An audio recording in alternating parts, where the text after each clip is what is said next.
So I debated for a while if I was even going to do this video, if I was even going to talk about this, if it was out of bounds. I mean, I guess no topic necessarily is out of bounds, but I don't know. Sometimes I mention it. Sometimes I'm feeling like I should mention when certain actors or producers, directors, or something like that, celebrities die, and then other times I don't.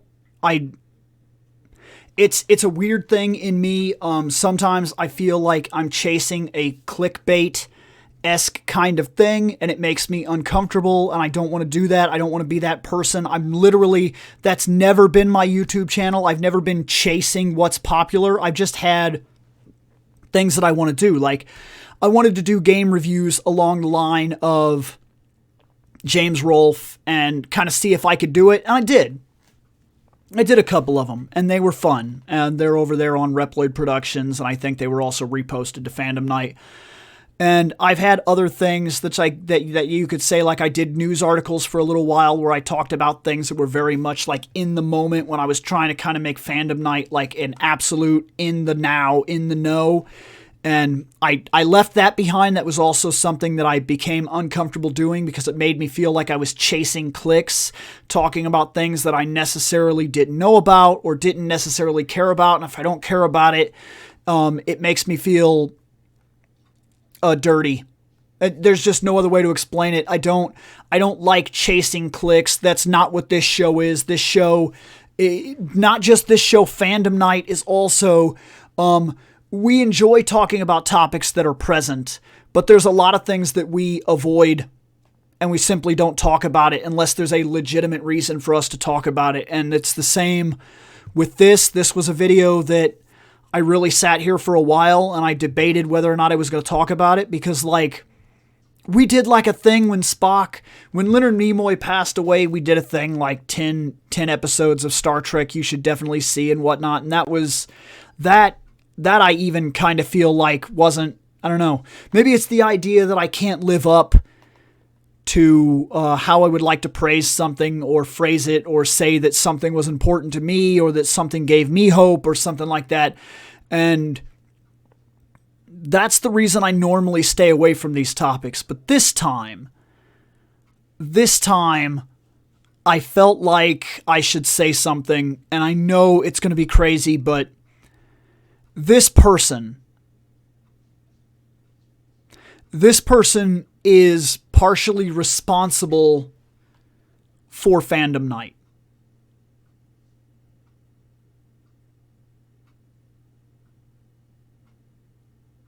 Let's talk about it for a second. Let's talk about it.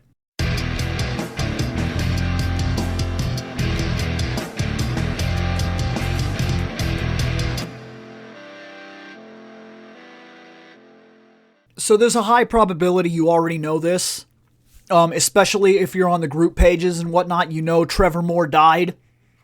He was the co-founder of Whitest Kids You Know. He was only 41 years old. As far as I am in understanding right now, he died from an accident. And while I'm sure if you wanted to dig and go crazy, you could find the reason why, I don't need a reason why. I don't. For a couple of reasons. One, like I said, I'm not going to dig into this hardcore. Like right here, it says very blatantly, it says, "We are devastated by the loss of my husband, best friend, and father of our son. He was known as a writer and comedian to millions, and yet, to us, he was simply the center of our world. We don't know how we'll get along without him, but we're thankful for the memories that we do have that will stay with us forever. We appreciate the outpouring of love and support we have received from everyone. This is a tragic and sudden loss, and we ask that you please respect our privacy during this time of grieving." And quite frankly, that's right. I don't need to know more than that if they don't need to tell me more than that, because I don't. Why, of so many celebrities, am I going to talk about him? There is a reason. So let's get this part out of the way right off the bat. 41 years old is way too young to die. Boy, that's a wake-up call. I know that it was an accident, but I also know that life is fleeting and it can leave you at any time. And we get this idea that we're somehow like immortal, that it's not coming for us. We've still got years ahead of us. And you don't. I mean, you don't know. Like, I'm 37. I'm 37. He was 41. His life is over. I mean, you would go further than that. I mean, Bruce Lee was younger than me when he died, and he was in a little bit better shape than me, a little more accomplished than I am. See, and that's what I mean. It's crazy, like, where these things sneak up on you. But his age is one of the reasons I'm talking about him. See, when I grew up, it was very easy to look at things like Hollywood and to realize that the things that I watched and the things that I loved, they seemed like they were in a different world, that it wasn't something that you could just do. Like, you had to have an in. It was very often that I would watch something like Star Trek and I would think, man, I would love it. I would love just the chance to wear one of those uniforms, just be a background character, if anything else, get one small speaking role, anything, I'd freaking straight up fight for it. I'd love it. It'd be an absolute dream of mine.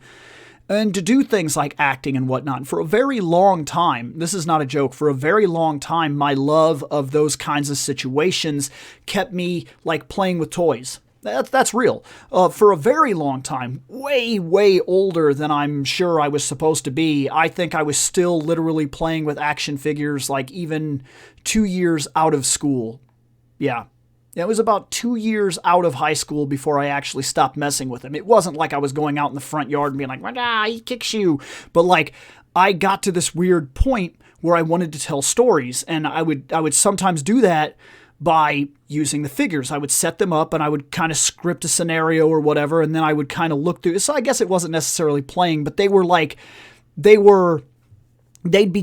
from toys to tools that I could use to tell stories. And then I would draw little comic books off of them or write little books that I would come up with, and I would kind of script out a scenario, and then I'd take them over to my friend's house, and we used them as stand-ins for like D&D and whatnot. If we had to set up a scene, I'd be like, here are these characters are only about this big, so they're solid little toys, they're like G.I. Joes or something like that, and I'd be like, you're these four, this represents this is the monster, this is the dragon. So we had like we had the tail and we had the table, and I wasn't buying miniatures or painting or anything like that. I just kind of recycled a lot of this stuff to be like, okay, you're a warrior guy, or here, just grab this Wolverine, so that represents your guy on the character map or whatever.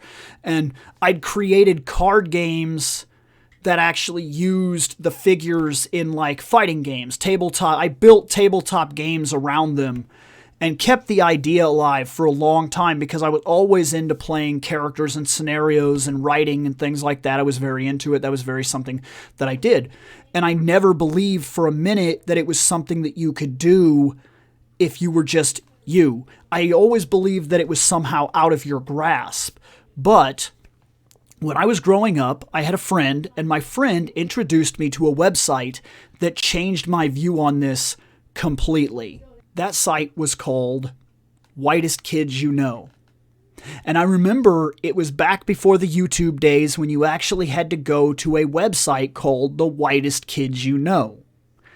And I remember being mesmerized by these videos, these production videos that were so low in quality that you could do it. These were things that you could do. Sorry, this shirt is driving me crazy. I've lost a lot more weight than I tend to realize, and I feel like the collar is way bigger than it was, and it bothers me, so that's why I keep doing that. But like, look, I've seen these videos, and the more I watched them, the more I started to kind of figure out that this guy was just like making videos, and this was no different than anything that anybody else could have done. Like, all you needed was a camera and a couple of friends and just the basic knowledge for editing, and you could do it too. Now, I didn't know how to set up websites or anything like that, but it intrigued me. And it got me onto my first wave of thinking, where I started talking with some of my friends and started putting some things together that we could do something like that. And he became a bit of an inspiration. The idea that just some random guy, as long as you have an idea and a drive to do it, just go do it. I always wanted to be a DJ. I always wanted to do a kind of talk show, a radio show, a thing like that. And quite frankly, that's what I do now. That's literally what I do now. I want to talk about action figures. I do. I want to talk about movies. I do. I want to just sit in this room and talk about bullshit. I do. I want to talk about a celebrity that meant something to me. I do. And he's the reason. Trevor Moore is the exact reason. He was the literal first inspiration that I had that told me, you don't have to be going to film school. I mean, I didn't know anything about his history. Let's put that out there right now for anybody that knows that he's more accomplished. And I read some things about him later in life and found out that he was more accomplished than I realized. But like, there was always a basicness to him. He seemed like just a guy. And that helped me to visualize the entire aspect in a different way. I'm just a guy. My friends is just guys. And we just wanted to do some funny comedy skits. So we did. We didn't dedicate the idea that we were going to do that forever. We just wanted to do some, and we did some. And then, going on from there, I wanted to do video game stuff. I wanted to see if I could do a couple of the same kind of reviews that you see the angry video game nerd do. So I did. I wanted to just do some DJ type work, some video jockey, so that I just wanted to do that. I just wanted to do reviews and talk fandom and do stupid crap like that. So I just did it. And I wanted to do a type of talk show thing. So I just set it up. The first one that I set up was literally called The Four Chairs. And that's what we did. We just got in the room and there were four of us and we sat in front of the TV and we just talked about shit. We just talked about, the first thing we ever talked about was Prince of Persia, The Sands of Time. And the second thing that we ended up talking about was like Back to the Future. And then we talked about one thing after another. And before I knew it, the show took off. And then I got other inspirations from other ideas. And we just kept trying different things and trying different things and trying different things. And it wasn't necessarily for the idea that one day we're going to get paid. It was just like there was this idea. And I remember it came from Trevor Moore. It came from the whitest kids you know. These were so simple. And so stupidly simple sometimes that literally it was just like a camera that didn't move, that had very little, if any, editing at all. And these guys were just doing comedies that were goofy and fun. And then later on, I remember they ended up, I think it was on Fuse TV. And when they ended up over there, I remember kind of watching them there and seeing them redo some of the same ones with like higher budget. And then it seemed like they were a skit comedy, like they were unapproachable all of a sudden, like they were back into that thing I grew up with that there's the Hollywood people and then there's the normal people. And this is just, there's a divide here and you kind of have to have an in. You don't just get in. He changed that perspective, that it made me believe that if you were just a guy and you just wanted to do something, you could just do it. That we lived in an age that these things were not out of your reach. You could just do them if you just wanted to do them. This is why I decided to talk about him. When you'll notice a lot of other celebrities, they pass on and I don't really have anything to say. I might say something on Fandom Night on the group page, and I might say, that really sucks, or, I really liked him or something like that. But like, it doesn't often hit me because it's not often like something, and I'm not saying that like I'm all bummed out. I guess maybe I sound a little bit like it, and I guess that there's a part of me that definitely is, because it feels like I lost an inspiration, and maybe he did mean even more to me than I realized. I mean, I introduced the whitest kids you know to Seth. And I pushed the idea, and I gave it to Shane and like Jack back when he was with us, and like we reference these guys all the time, like all the time. There's a ton of episodes where in the middle of the episode we'll just randomly bring up something from this group. And there's a reason that we do that. What are you doing, dog? While I think it's true that everybody has their own things that kind of make them, that inspire them, that show them that they can do whatever they want to do. And I'm not going to claim to speak for anybody else in the Fandom Night group about this, but like, I don't know about Scott.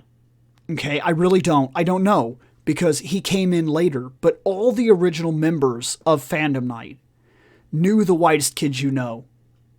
And we even kind of modeled a couple skit ideas off of their filming styles and whatnot. Just this thrown together mesh that worked, light editing, fun, improv area, things like it. It worked.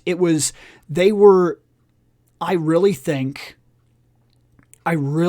that Trevor Moore made it feel like it was possible just for anybody to just go out and do what they wanted to do.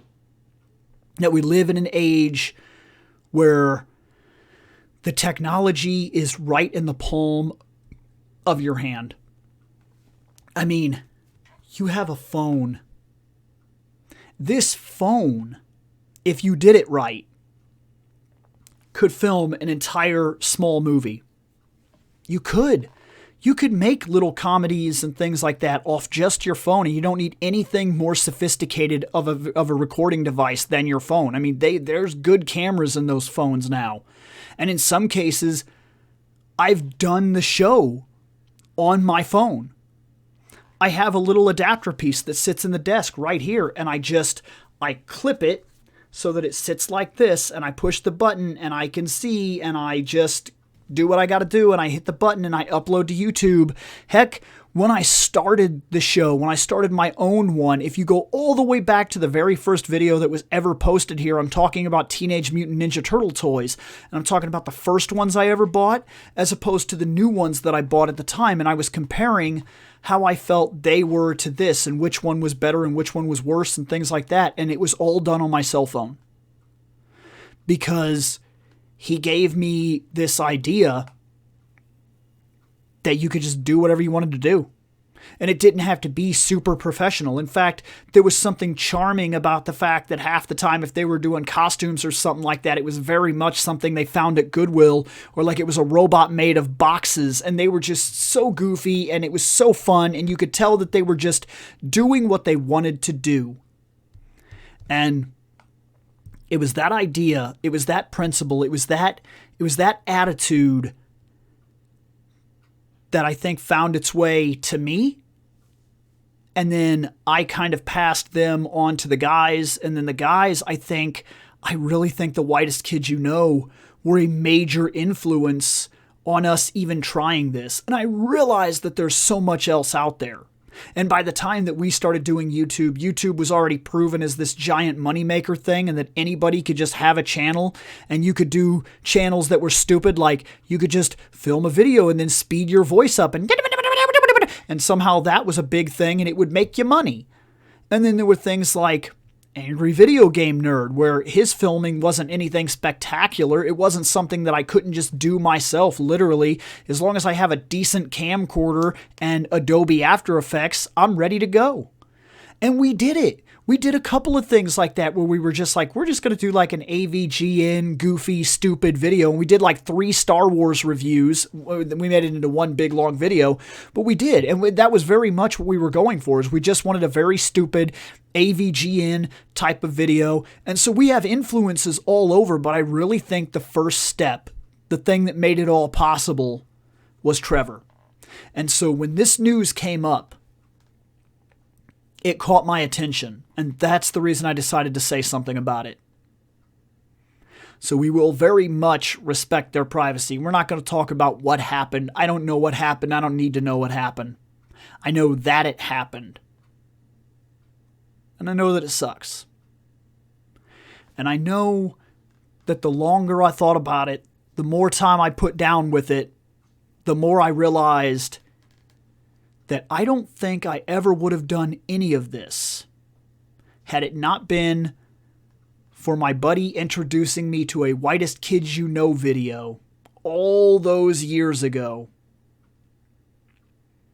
And from there, I literally just scoured that site.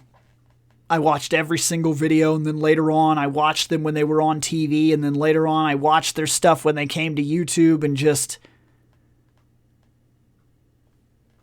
sucks. Sucks.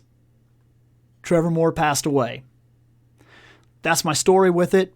Don't expect this very often. Like I said, I don't like to chase these things. I don't like these to be topic videos because it's just something about them. Something about talking about celebrity deaths feels sleazy to me. Like I'm trying to profit off it or something. It's not my intention at all, and that's the reason I normally don't do it. And yeah, so don't expect these to be very regular. I just wanted to come in here and say that this was one that kind of affected me. Get out of here.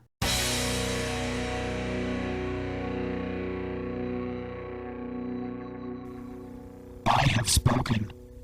Take what you will from it.